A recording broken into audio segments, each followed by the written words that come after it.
Hello, and welcome to this video, Performing a Search, Step 2 in our online reputation audit. The next thing that we want to do in our online reputation audit is to perform a simple Google search for our name or our company's name. By performing this search and viewing the results, we will be able to see exactly what other people will see when they begin searching for us. Let's run through an example to give you an idea of how this might be effective.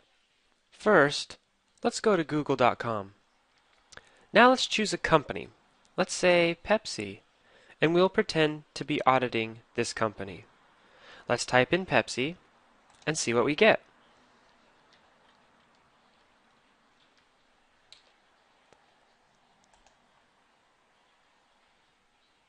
As you can see, the entire front page of Google is full of official Pepsi websites or social media accounts.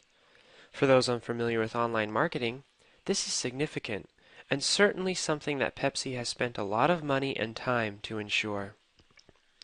If Pepsi owns all of this front page real estate, then none of their competitors can spread negative messages about the company because every time someone searches for Pepsi, they will only see Pepsi-friendly and Pepsi-owned web properties dominating the front page of Google.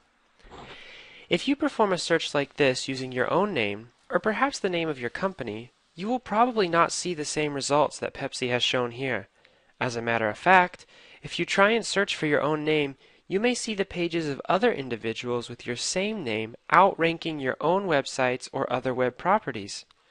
It is important to realize that this does in fact have a negative impact on your reputation. If someone is searching for you, like a potential client or a potential employer, and all they have is your name, they may assume that you are someone that you are not.